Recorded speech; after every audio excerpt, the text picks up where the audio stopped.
नमस्कार दोस्तों, स्वागत है आपका आपके अपने चैनल द जेकेएम थ्योरी पे। दोस्तों, किसी ने बड़े कमाल की बात कही है कि मंजिलें उनको मिलती है जिनके सपनों में जान होती है। पंख होने से कुछ नहीं होता, हौसलों से उड़ान होती है और हौसलों की अपने पास कोई कमी नहीं है। इस बार जो भी वैकेंसी सबसे पहले आएगी, चाहे वो रीट हो, चाहे वो पटवारी हो, चाहे वो सेकंड ग्रेड हो, फर्स्ट ग्रेड हो, कोई सा भी एग्जाम जिसकी आप तैयारी कर रहे हैं उसकी वैकेंसी आएगी। आप बस निरंतर तैयारी करते रहे और आपका सिलेक्शन इस बार जरूर होगा। बस ये आपका और मेरा साथ है कि हम साथ चलेंगे और सफलता की ओर कदम से कदम मिलाते हुए आगे बढ़ेंगे और सफलता अपने कदम जरूर चूमेगी। बस इसी के साथ आज अपन स्टार्ट करने जा रहे हैं नया टॉपिक, HCF एंड LCM, लघुत्तम समापवर्तक और महत्तम समापवर्तक। दोस्तों, ये टॉपिक एक ऐसा है जो कि अपने रीट L1 के विद्यार्थी है उनके लिए बहुत इंपॉर्टेंट है। रीट L2 के विद्यार्थियों के लिए, अब देखो L2 के सिलेबस में नहीं दिया हुआ है लेकिन गुणनखंड दिया हुआ है बीजीय व्यंजकों का, तो बीजीय व्यंजकों के HCF और LCM पूछे जा सकते हैं, जो कि हम इसके पार्ट के लास्ट में पढ़ेंगे। क्योंकि सेकंड ग्रेड में भी देखो रीट L1 और सेकंड ग्रेड में दोनों में ये HCF और LCM टॉपिक है। तो रीट के अंदर जो है बीजीय व्यंजकों का नहीं है, केवल संख्याओं पे आधारित है, तो उससे संबंधित जितने भी प्रकार के प्रश्न हम बन सकते हैं वो सारे देखेंगे। ऐसा नहीं कि थोड़ा थोड़ा देख लिया, कारण आप जानते हैं 2018 के अंदर बहुत ही शानदार क्वेश्चन आया था, सिंपल था लेकिन घुमाया था। तो किस किस प्रकार से क्वेश्चंस बन सकते हैं, क्वेश्चंस के क्या क्या टाइप हो सकते हैं, वो अपन सब देखेंगे।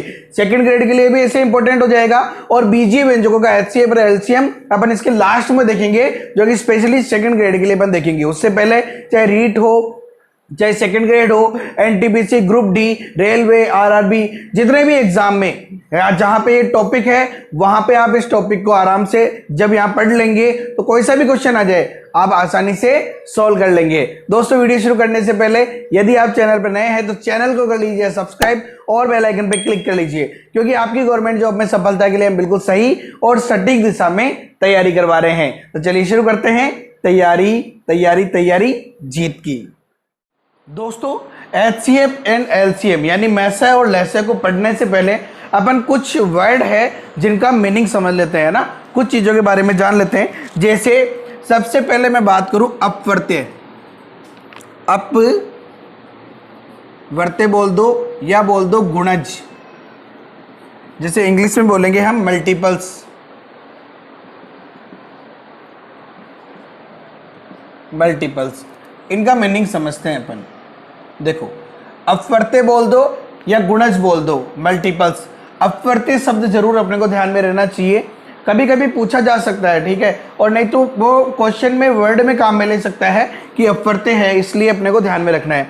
अच्छा, गुणज क्या होता है? गुणज किसी भी संख्या का जो पहाड़ा है वही उसका गुणज होता है। जैसे 4 के अपवर्त्य क्या हो जाएंगे? 4 का पहाड़ा, 4 एकम 4, 4 दूनी 8, 4 3 12, 16, 20, 24, ये जो है ये क्या है? ये सारे हैं 4 के अपवर्त्य यानी कि 4 के गुणज है। या मैं कह दूं जिन संख्याओं में 4 का भाग चला जाएगा वो 4 के गुणज हो गए, 4 के अपवर्त्य हो गए। तो हम डायरेक्ट कह सकते हैं कि भाई किसी भी संख्या जिसके गुणज निकालने उसका पहाड़ा लिख दो, वो उसके क्या हो जाएंगे? गुणज हो जाएंगे। अच्छा चलो, अब नेक्स्ट अपन बात करते हैं कि अपवर्तक क्या होता है। देखो, अपवर्त्य तो हो गए गुणज, अपवर्तक, अपवर्तक, अपवर्तक जिसको हम कहते हैं गुणनखंड। गुणनखंड, हालांकि मैं गुणनखंड के लिए अलग से भी पढ़ाऊंगा टॉपिक, क्योंकि इसको भी अपन डीपली पढ़ेंगे कि 120 के कितने गुणनखंड हो सकते हैं, ठीक है, ऐसे क्वेश्चन बहुत आते हैं, तो उसके लिए अपन कंप्लीट पढ़ेंगे इसको, तो अलग से भी पढ़ेंगे। यहां पे अपन इसका मीनिंग समझ रहे हैं। गुणनखंड फैक्टर्स, गुणनखंड फैक्टर्स। अच्छा, अपवर्तक या गुणनखंड क्या होते हैं? किसी भी संख्या का गुणनखंड वे संख्याएं होती है जो उस संख्या को पूर्णतया विभाजित कर दे। जैसे हम 36 के गुणनखंड देखते हैं, 36 के गुणनखंड, तो गुणनखंड क्या हो जाएंगे? देखो, 36 के गुणनखंड, अब वे सभी संख्याएं जिनका 36 में पूरा पूरा भाग चला जाए वो क्या कहलाएगी? 36 के गुणनखंड। अच्छा, सबसे पहली एक तो प्रत्येक संख्या का गुणनखंड होगा ही सही, 1 का भाग जाता है 36 में, 2 का भी जाता है, 3 का भी जाता है, 4 का भी जाता है भाई, 4 का भी जाता है, 5 का नहीं जाता, 6 का जाएगा, 8 का 8 चौक 32 नहीं जाता है, 9 का जाता है, 10 का नहीं जाता, 11 का नहीं जाता, 12 का जाता है, 13, 14, 15, 16, 17, 18 का जाता है, और उसके बाद 36 का जाता है। तो ये हो गए 36 के गुणनखंड। 1 2 3 4 5 6 7 8 9 गुणनखंड हो गए। संख्या निकालने के लिए हम अलग से टॉपिक पढ़ेंगे गुणनखंड का, वहां पे अपन देखेंगे। तो गुणनखंड क्या होता है कि किसी भी संख्या के गुणनखंड वे संख्याएं हैं जो कि इस 36 को पूर्णतया विभाजित कर दे। तो ये 36 के गुणनखंड हो गए। अच्छा, उभयनिष्ठ गुणनखंड, उभयनिष्ठ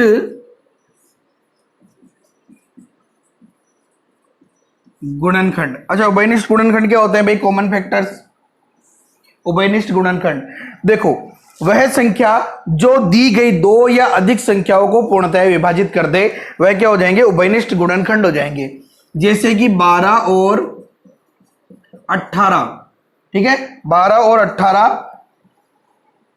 के उभयनिष्ठ गुणनखंड, उभयनिष्ठ गुणनखंड क्या हो जाएंगे? देखो, 12 और 18 के उभयनिष्ठ गुणनखंड का मतलब वह संख्या जिसका 12 में भी भाग जाए और 18 में भी भाग जाए, वो क्या कहलाएंगे? इसके उभयनिष्ठ गुणनखंड। जैसे कि 6 का भाग 12 में भी जाता है और 18 में जाता है, तो ये क्या हो गया? इसका उभयनिष्ठ गुणनखंड हो गया।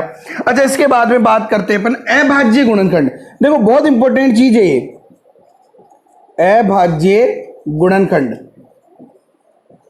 प्राइम फैक्टर्स सबसे इंपॉर्टेंट चीज अपने यही काम में आने वाली है अभी यहाँ पे, प्राइम फैक्टर्स, क्योंकि एचसीएफ या एलसीएम निकालना अपने को ज्यादातर अभाज्य गुणनखंड करने पड़ेंगे। अब अभाज्य गुणनखंड क्या होते हैं? देखो, 36 के गुणनखंड किए अपन ने। अब गुणनखंड क्या हो गया भाई? 36 के अंदर जिन जिन संख्या को भाग जा रहा है वो सभी इसके गुणनखंड हो गए। लेकिन अभाज्य गुणनखंड क्या होते हैं भाई? 36 के अंदर जिन जिन अभाज्य संख्याओं का भाग जा रहा है वो होंगे 36 के गुणनखंड। अब वो कैसे निकालते हैं? देखो, जैसे सबसे पहले अपन छोटी संख्या से भाग देना स्टार्ट करते हैं। 2 का भाग देंगे, कितनी बार जाएगा? 18 बार। फिर 2 का भाग देंगे, 9 बार जाएगा।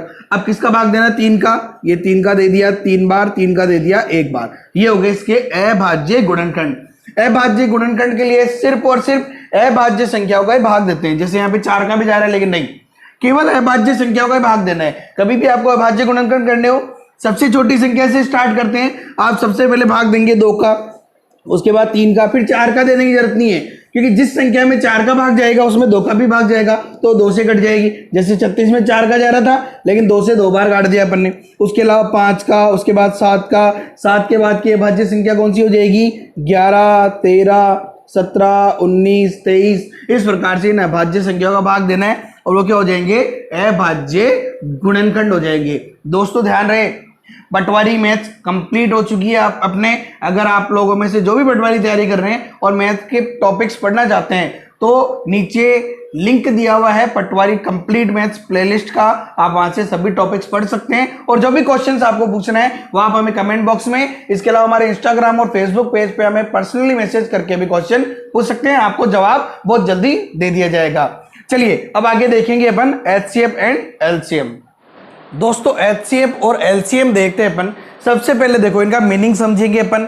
इसका बिल्कुल बेसिक कॉन्सेप्ट जीरो लेवल से समझेंगे कि एचसीएफ क्या होता है, एलसीएम क्या होता है, कहां कहां पे ये काम आते हैं। प्रत्येक क्वेश्चंस के टाइप देखेंगे, प्रत्येक विधि देखेंगे कि किस प्रकार हो सकता है। यानी अगर मैं कह दूं कि चाहे रीट हो, सेकंड ग्रेड हो, आरआरबी हो, एनटीपीसी हो, ग्रुप डी हो, कोई सा एग्जाम हो, आपका कभी भी कोई क्वेश्चन गलत नहीं होगा।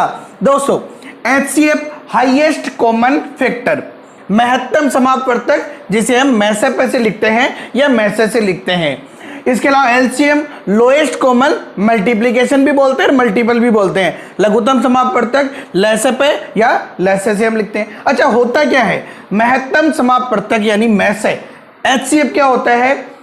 वह बड़ी से बड़ी संख्या, वह बड़ी से बड़ी संख्या जिसका भाग दी गई संख्याओं में चला जाए। जैसे मान लो a और b दो संख्याओं का हमें क्या निकालना है? एचसीएफ निकालना है। तो वह बड़ी से बड़ी संख्या, बड़ी से बड़ी संख्या मान लो x है, जिसका कि भाग a और b दोनों में जा रहा है। शर्त क्या है? सबसे बड़ी होनी चाहिए। बड़ी से बड़ी संख्या जिसका भाग दी गई संख्याओं में पूरा पूरा चला जाए, वह इसका एचसीएफ कहलाएगा। अच्छा, एलसीएम क्या होता है? लघुत्तम समापवर्तक क्या होता है? वह छोटी से छोटी संख्या, जिसमें दी गई संख्याओं का पूरा पूरा भाग चला जाए, वह क्या होता है? एलसीएम होता है। मान लो कि अगर y एलसीएम है तो ये क्या होगी? छोटी से छोटी संख्या होगी। ये तो है बड़ी से बड़ी संख्या जिसका भाग दी गई संख्याओं में जाएगा। ये एक छोटी से छोटी संख्या जिसमें दी गई संख्याओं का भाग चला जाए, वो क्या होगा? एलसीएम होगा। ये तो हो गया इसका कॉन्सेप्ट। अब एग्जांपल लेते हैं। जैसे मान लो कि हमें ये ले लेते हैं 12 व 18 का एचसीएफ भी निकालना है और एलसीएम भी निकालना है। ठीक है, 12 और 18 का एचसीएफ भी निकालना है और एलसीएम भी निकालना है। विधियां अपन बाद में देखेंगे, अभी अपन सिर्फ कॉन्सेप्ट समझ रहे हैं। ठीक है, अब हमें देखो सबसे पहले एचसीएफ की बात करें तो एचसीएफ क्या होगा कि वह बड़ी से बड़ी संख्या जिसका भाग 12 और 18 दोनों में चला जाए। देखो 12 व 18 दोनों में बड़ी से बड़ी संख्या होनी चाहिए जिसका भाग चला जाए। तो अब देखो 12 से बड़ी तो हो नहीं सकती है, इन दोनों में से छोटी होगी, उसके बराबर या उससे छोटी होगी। ठीक है, 12 नहीं होगी। 12 के अलावा आप देखो 11, 10, 9 का भाग 18 में जाता है लेकिन 12 में नहीं जाता। 8, 7, 6 देखो 6 ऐसी संख्या है जिसका भाग 12 में भी जाता है और 18 में जाता है। 6 से बड़ी ऐसी कोई संख्या नहीं है जिसका 12 और 18 दोनों में भाग जाता है। तो यहां पे एचसीएफ क्या होगा? इसका एचसीएफ हो जाएगा 6। विधियां भी अपन बाद में देखेंगे। अब बात करते हैं एलसीएम की। हमें ऐसी संख्या लेनी है जिसका भाग मतलब जिसके अंदर 12 और 18 दोनों का भाग चला जाए। अब देखो एचसीएफ तो हमेशा छोटी संख्या से बड़ा नहीं हो सकता है और एलसीएम बड़ी संख्या से छोटा नहीं हो सकता है। अब 18 के बाद देखो, अगर मैं 18 को भी लेता हूं तो 12 का भाग नहीं जाएगा। 18 के बाद 18 दूनी 36, 36 में 12 का भी जा रहा है और 18 का भी जा रहा है, तो एलसीएम क्या हो जाएगा? 36 हो जाएगा। एलसीएम क्या हो जाएगा? 36 हो जाएगा। अब ये वह छोटी से छोटी संख्या है जिसमें इन दोनों संख्याओं का भाग चला जाए। 12 और 18 दोनों का भाग जाता है, होने में तो 32, 72 में भी जाएगा लेकिन वो बड़ी हो गई। सबसे छोटी 36 ऐसी संख्या है जिसमें 12 और 18 दोनों का भाग जाता है, तो ये हो गया एलसीएम। और सबसे बड़ी 6 ऐसी संख्या है जिसका भाग 12 और 18 दोनों में जाता है, तो ये हो गया एचसीएफ। दोस्तों अब अपन देखेंगे हाईएस्ट कॉमन फैक्टर। पहले इसको देखेंगे, इसको ज्ञात करने की विधियां, उसके बाद में इसके किस प्रकार के कॉन्सेप्ट जो है, किस प्रकार के क्वेश्चंस जो आ सकते हैं वो देखेंगे। उसके बाद अपन एलसीएम के क्वेश्चंस देखेंगे। दोस्तों अब अपन देखेंगे एचसीएफ या मैसअप है या मैसअप के ज्ञात करने की विधियां। सबसे पहली विधि जो हम देखने जा रहे हैं वह है भाग विधि। भाग विधि दो संख्याओं के लिए, दो से अधिक संख्याओं के लिए भाग विधि देखेंगे अपन। अच्छा, इसको कैसे करेंगे? क्वेश्चन से समझेंगे अपन डायरेक्ट। जैसे हमें निकालना है कि 42 और 70 का एचसीएफ ज्ञात करो, तो देखो क्या करेंगे, छोटी संख्या का बड़ी संख्या में भाग देना है। पहला काम तो ये, पहली स्टेप क्या हो गई? छोटी संख्या का बड़ी संख्या में भाग देना है। चलो देते हैं अपन। 42 का भाग देना है 70 में। ठीक है, कितनी बार जाएगा? देखो 42 कम 42, कितना बचा भाई? 10 में से 2 गया 8, 6 बचा, 6 में से 4 गया 2, 28। अब क्या करेंगे? जो भी शेषफल आया है उसका भाग देंगे अपन भाजक में, जिससे पहले विभाजित किया था, यानी कि 42 में। फिर एक बार जाएगा 28, बचा कितना? 14।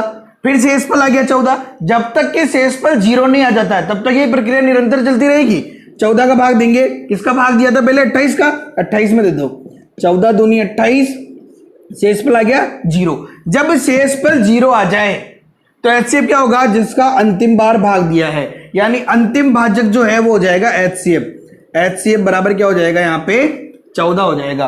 बहुत ही शानदार मेथड है ये भाग विधि। जैसे देखो एक और एग्जांपल देखते हैं अपन कि 248 और 403 का एचसीएफ निकालना है। ठीक है, 248 और 403 का एचसीएफ निकालना है। अब देखो या तो आप टुकड़े करो, ठीक है, अभी जो अपन बाद में देखेंगे गुणनखंड विधि, ये हम डायरेक्ट इससे भी कर सकते हैं। दो संख्याओं के लिए तो बहुत ही शानदार ट्रिक है। ठीक है, 248 का भाग देना है भाई 403 में, एक ही बार जाएगा। 248 घटाओ, 13 में से 8 गया 5, 9 में से 4 गया 5, 3 में से 2 गया 1, 155 का भाग दे दो फिर जिसका पहले भाग दिया था, यानी 248 में। अब क्या करो, फिर एक बार गया 155, 8 में से 5 गया 3, 14 में से 5 जाएगा 9, 93। फिर भाग देखो 0 नहीं आया, फिर 155 में भाग दे दो, कितनी बार जाएगा? एक बार ही जाएगा। ये आया 93, 5 में से 3 गया 2, 15 में से 9 गया 6, 62 का फिर दे दो भाग, 93 में एक बार जाएगा 62, कितना बचा भाई, 3 में से 2 गया 1, 9 में से 6 गया 3, 31 का भाग 2 62 में कितनी बार, 2 बार, 31 दूनी 62 आ गया शेषफल 0। शेषफल 0 आते ही पहले अंतिम जो भाजक था यानी HCF क्या हो गया यहाँ पे 31 हो गया, अंतिम भाजक क्या हो जाएगा अपना HCF हो जाएगा। तो बहुत ही शानदार था। और क्वेश्चन देखते हैं अपन। क्वेश्चन है 16, 24 और 36 का HCF। देखो 16, 24 और 36 का क्या निकालना है अपने को, HCF निकालना है। इस बार 3 संख्या हो गई तो भाग विधि से कैसे करेंगे इसको अपन। देखो पहले आप कोई सी भी 2 संख्या ले लो, जैसे हम छोटी छोटी ले लेते हैं दोनों, तो इन दोनों का HCF निकालो 16 और 24 का। 16 का भाग देंगे 24 में, छोटी संख्या का बड़ी संख्या भाग देना है। 16 एक कम 16 बचा कितना 8, 8 का भाग दे दो 16 में, 8 दूनी 16 आ गया शेषफल 0। तो देखो इसका HCF क्या आया 8 आया है। किसका, देखो 16 व 24 का HCF क्या है 8 आया। अब क्या करेंगे अपन, 8 का 36 में भाग देंगे, 8 का भाग देंगे 36 में, यानी कि 8 और 36 का HCF निकालेंगे एक प्रकार से, है ना। अब वही शेषफल 0 आते ही अंतिम जो भाजक है वो अपना HCF हो जाएगा। 8 चौक 32 बचा कितना 4, 4 का भाग देंगे 8 में, 4 दूनी 8, शेषफल आया 0। तो HCF क्या हो जाएगा, HCF हो गया 4। इस तीनों संख्याओं का HCF क्या हो जाएगा यहाँ पे 4 हो जाएगा। तो ये बहुत ही शानदार मेथड है भाग विधि, जिससे अपन HCF आसानी से निकाल सकते हैं। अब अपन देखेंगे गुणनखंड विधि। ये बहुत ही शानदार, और बचपन से लेके, बचपन में जब अपन छोटे थे ना, छोटे सभी छोटे थे मेरे हिसाब से, तो मैं तो छोटा ही था, अब आपका पता नहीं, ठीक है आप भी छोटे थे। तो बचपन में जब हम छोटे थे तब हमने अधिकतर HCF और LCM इन्हीं से निकाले थे। गुणनखंड विधि, गुणनखंड विधि। अच्छा गुणनखंड विधि में क्या करेंगे, गुणनखंड करेंगे। जैसे क्वेश्चन देखते हैं अपन कि 26, 91 व 117 का हमें क्या निकालना है भाई, HCF निकालना है, ठीक है। गुणनखंड विधि से निकालते हैं। 2 प्रकार से कर सकते हैं, ज्यादा अच्छा आप अलग अलग ही गुणनखंड करो, है ना, एक साथ भी कर सकते हैं। पहले अपन देखो 26 के गुणनखंड करेंगे। 26 का 2 बार, 2 का भाग जाएगा 13 बार, फिर 13 का भाग जाएगा 1 बार। तो 26 को क्या लिख सकते हैं अपन, 2 गुणा 13, ठीक है। आ जाओ 91 में, 7 का भाग जाएगा 13 बार और 13 का भाग जाएगा 1 बार, ठीक है। तो 7 × 13 हो गया 91 में। देखो 91 क्या हो गया 7 × 13। आ जाओ 117। अच्छा 117 में किसका भाग जाएगा, देखो 7, 8, 9, अंकों का योग 9 हो गया। अंकों के योग में यदि 3 का पूरा पूरा भाग दे दो तो पूरी संख्या भी 3 से विभाजित होगी। आप ये जो ट्रिक है, भाग किस किस का जाएगा किसका नहीं जाएगा, नंबर सिस्टम का टॉपिक में पढ़ा चुका हूं, और नंबर सिस्टम के टॉपिक में मैंने पढ़ाया है विभाज्यता के नियम, आप वहां से देख सकते हैं। और कुछ समय बाद में वैसे भी नंबर सिस्टम का टॉपिक अपन एक बार वापस पढ़ेंगे प्रोफेशनल रीड के हिसाब से, ठीक है, तो आप वहां से भी देख सकते हैं। अभी अपन देखो 3 का भाग देंगे तो 3 3 9 बचा 2 और 3 नाम 27, फिर 3 का भाग जा रहा है 13 बार। तो देखो 117 के गुणनखंड क्या हुए, 3 × 3 यानी 3 की घात 2 लिख सकते हैं इसको अपन, इंटू 13। अब देखो HCF क्या होगा, HCF हाईएस्ट कॉमन फैक्टर, ठीक है। तो कॉमन देखना अपने को संख्या है, तो 13 तो कॉमन है, इसके अलावा 2, 7 और 3 की घात 2 ये कॉमन है ही नहीं, तो HCF क्या हो गया 13 हो गया। बस इतना सा काम है, ठीक है। आगे अपन और देखते हैं बहुत ही शानदार शानदार एग्जाम्पल। देखो क्वेश्चन है कि 1365, 1560 और 1755 का हमें क्या निकालना है, HCF निकालना है, ठीक है। गुणनखंड विधि से निकालते हैं अपन। तो क्या करेंगे, तीनों के गुणनखंड कर लेते हैं। सबसे पहले 1365 के गुणनखंड करते हैं। देखो 2 का भाग जो जाएगा नहीं, क्योंकि इकाई अंक अगर सम संख्या है तो ही 2 का भाग जाएगा, या 0 है। अच्छा अब किसका देखो 3 का जा रहा है क्या, तो कैसे देखेंगे, अंकों का योग करके देख लो, 1 और 3 4, 4 और 6 10 और 5 15, 15 में 3 का भाग जाता है, यानी संख्या में भी 3 का भाग जाएगा। 3 चौक 12 बच्चा 1 16 हो गया, 3 पंजे 15, फिर बच्चा 1 3 पंजे 15। अच्छा 5 और 5 10, 10 और 4 14, यानी अंकों के योग में 3 का भाग नहीं जा रहा। 3 के बाद किसका भाग देना है, 5 का, अभाज्य संख्याओं का भाग देना है, सिर्फ 5 का देते हैं। इकाई अंक अगर 0 और 5 है तो 5 का भाग पूरा पूरा जाएगा। 5 नाम 45 और 5 एकम 5, 91 में 7 का भाग जाएगा 13 बार, 13 7 91, और अब 13 का जाएगा 1 बार। अब देखो 1365 जो है इसको क्या लिख सकते हैं अपन, 3 गुणा 5 गुणा 7 गुणा 13, ये हो गया 1365। अब करते हैं अपन 1560 के गुणनखंड। सबसे पहले 2 का भाग जाएगा, 2 7 14 बचा 1, 2 8 16 और 0 का 0। फिर 2 का भाग जाएगा, 2 3 6 बचा 1 18, 2 9 18 और 0 का 0। फिर 2 का भाग जाएगा, 2 1 2 बचा 1 19 में, 2 9 18 बचा 1 10 में, 2 पंजे 10। अब देखो 9 1 और 9 10 और 5 15, 15 में 3 का भाग जाता है तो 3 का 2, 3 6 18 बचा 1 3 पंजे 15। ठीक है, 65 है, 6 और 5 11, फिर 5 का भाग जाएगा, 13 पंजे 65, तो 13 और 13 का भाग देंगे तो एक बार। ठीक है, तो देखो 1560। ध्यान रहे, अपन इनकी शॉर्ट ट्रिक भी पढ़ेंगे। अभी आपको मैं एचसीएफ और एलसीएम निकालना सिखा रहा हूं बेसिक मेथड से। ठीक है, आगे अपन कुछ शॉर्ट ट्रिक भी देखेंगे। हालांकि भाग विधि बहुत शानदार है, इसके अलावा गुणनखंड विधि भी कोई खास बड़ी नहीं है। ठीक है, अच्छा देखो 1560 है, क्या हो गया 2 इंटू 2 इंटू 2, तो 2 की घात कितनी हो गई 3 हो गई, इंटू 3 एक बार ही है, 5 एक बार ही है और 13 ये हो गया अपने पास में। अब 1755 का करते हैं अपन। 1755 करो भाई गुणनखंड।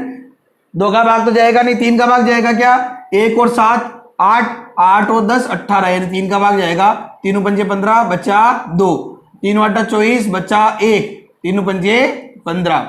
चलो फिर जा रहा है, फिर जा रहा है 3 का भाग, 3 एकम 3 बचा 2, 3 नाम 27 बचा 1, 3 पंजे 15। फिर जा रहा है 3 का भाग, 3 6 18 बचा 1, 3 पंजे 15। फिर किसका जा रहा है 65 में, देखो 5 का जाएगा 13 बार, तो 13 का जाएगा एक बार, ये आ गया अपने पास में 1755। 3 की घात कितनी, 3 गुणा 5 इंटू 13। अब हमें निकालना है देखो HCF। सबसे पहले तो ये देखो कॉमन संख्या कौन कौन सी है, 3 इसमें भी है, इसमें भी है और इसमें भी है, तो 3 आएगा। 2 केवल बीच वाली में ही है, बाकी में नहीं है, तो 2 नहीं आएगा। 3 के बाद देखो 5 इसमें भी है, इसमें भी, इसमें भी, तो 5 भी आएगा। अब देखो 7 इसमें है लेकिन इसमें नहीं है, तो बाकी में भी मत ढूंढो। 13 13 13, ना मेरा ना किसी और का, HCF में आएगा 13।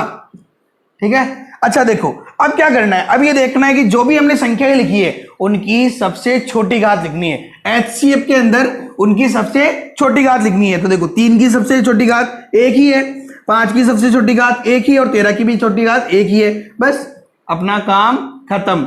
देखो कितना आ जाएगा, अब इसको गुणा करना है, बहुत ही आसान है।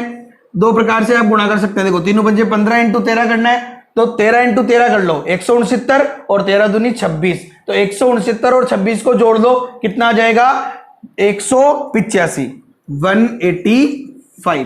ठीक है, तो बहुत ही 195 आ जाएगा, 195। तो बहुत ही शानदार है। थोड़ा सा जोड़ने में गड़बड़ हो गई, चलता है इतना सा, तो आप लोग गड़बड़ मत करना एग्जाम में। ठीक है, थोड़ा सा सोच के आराम से। 13 पंजे 65, 65 इंटू 3 195 अपन डायरेक्ट कर सकते हैं। ठीक है, तो बहुत ही शानदार ये क्वेश्चन है। अब अपन देखेंगे दशमलव संख्या का मैसे निकालना। दोस्तों अब अपन देख रहे हैं दशमलव संख्या का HCF कैसे निकालेंगे। टेंशन तो बिल्कुल लेनी नहीं।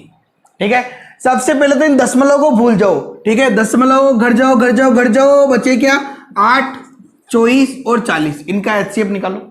8 24 और 40 का क्या निकालना है हमें, HCF निकालना है। बहुत ही शानदार है।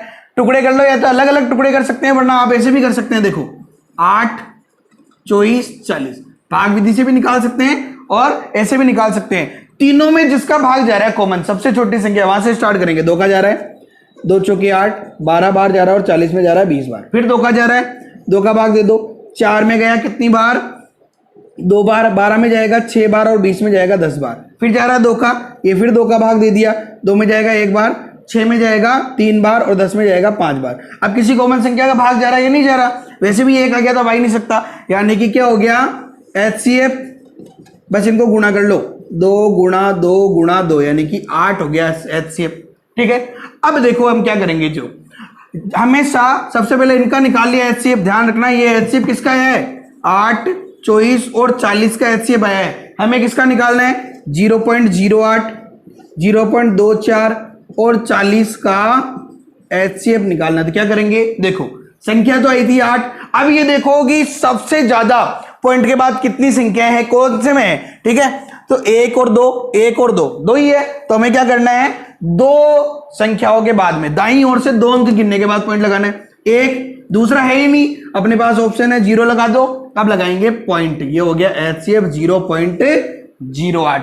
एक और एग्जांपल देख लेते हैं अपन। 16.5, 0.45 और 15.00। 15.00 का कोई फायदा नहीं है, कोई मतलब नहीं है।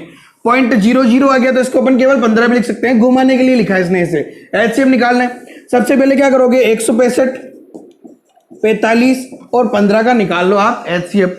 या तो कॉमन निकाल लो ऐसे, या फिर दूसरा तरीका गुणनखंड अलग अलग कर लो, या एक और तरीका जो कर लेते हैं। इस बार अपन ये करते हैं, ये वाला भाग विधि।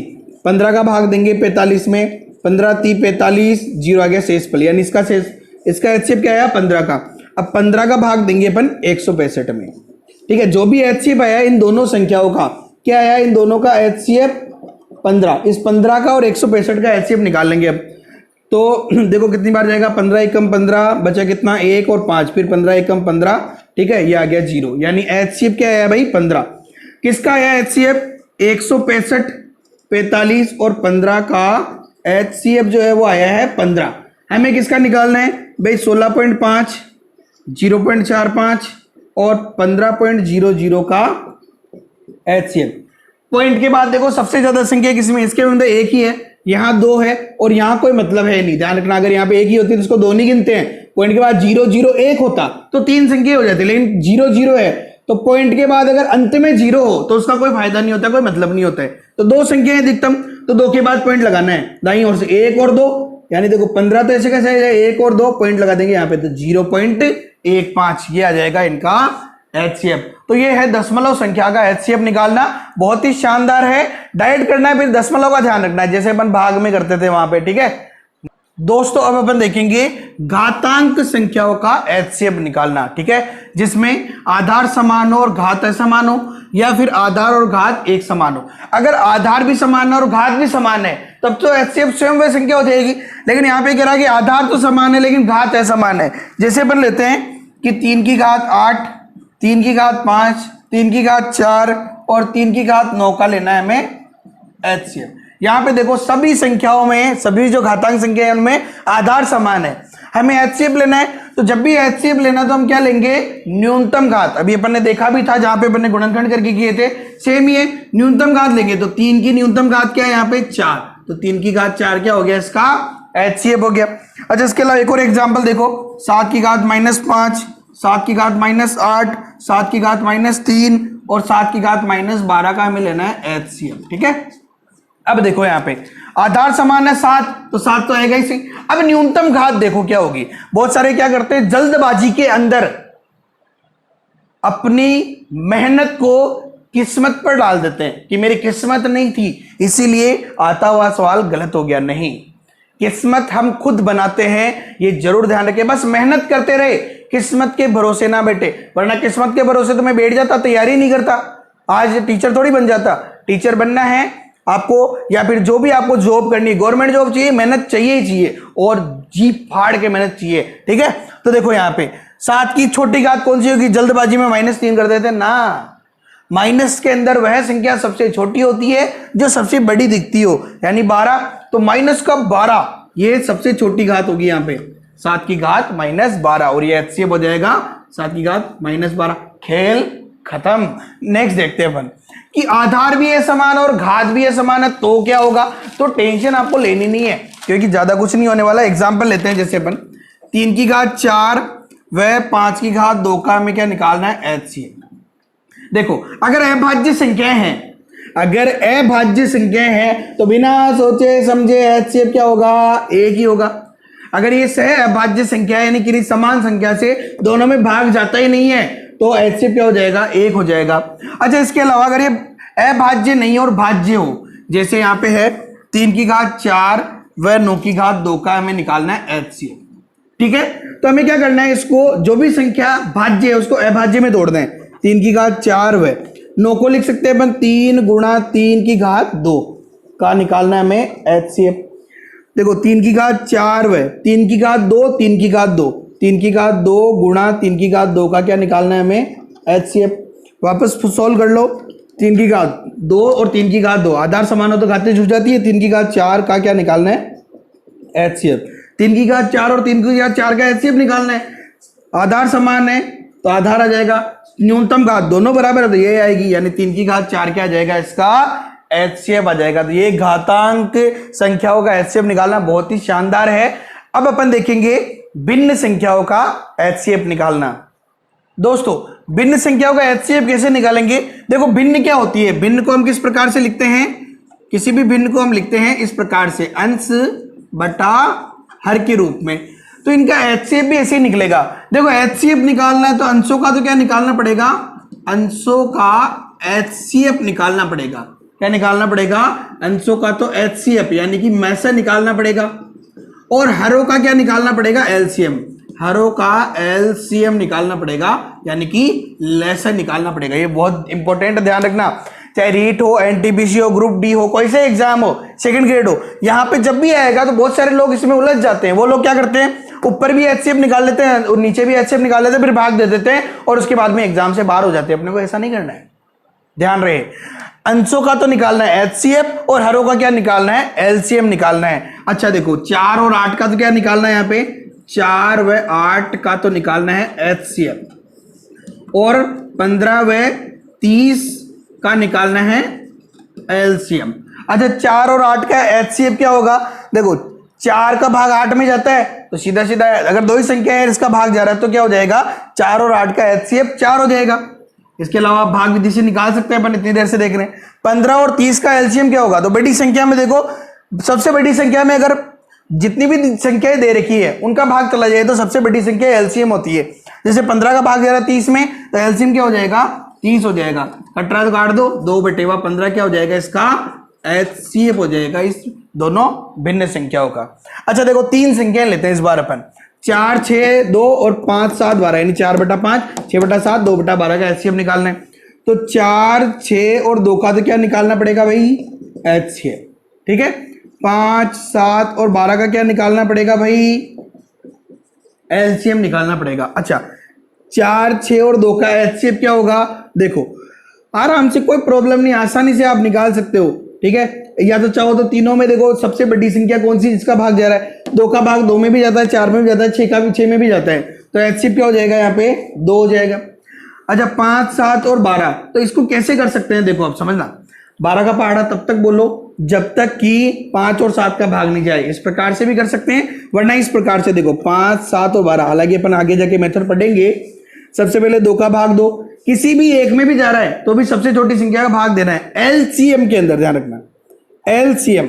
HCF में तो केवल कॉमन संख्या का भाग दे देते हैं, यहाँ पे तो अगर किसी में भी जा रहा है तो भी देना है। जैसे 5 में नहीं जा रहा, 7 में नहीं जा रहा, लेकिन 12 में जा रहा है 6 बार। फिर 2 का जा रहा है, 5 में नहीं जा रहा, 7 में नहीं जा रहा, 6 में जा रहा है 3 बार। फिर 3 का जा रहा है, 5 में नहीं जा रहा, 7 में नहीं जा रहा, 3 में जा रहा है 1 बार। फिर 5 का जा रहा है, 5 में 1 बार, 7 में जा ही नहीं रहा, फिर 7 का देंगे, तीनों आ गए 1, बस यहाँ खत्म। अब इनको गुणा कर लो। देखो गुणा कैसे करेंगे? देखो 2 पंजे तो हो गए 10, तो इनको तो भूल जाओ। अब देखो 7 3 21, 7 3 21 दूनी 42 इंटू 10, 42 इंटू 10 यानी कि 420।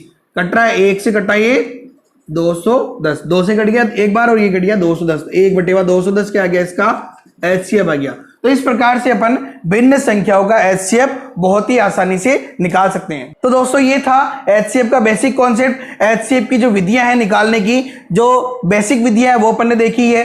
दशमलव की संख्याओं का, भिन्न संख्याओं का, घातांक संख्याओं का, साधारण संख्याओं का HCF कैसे निकालते हैं वो भी अपन ने देखा है।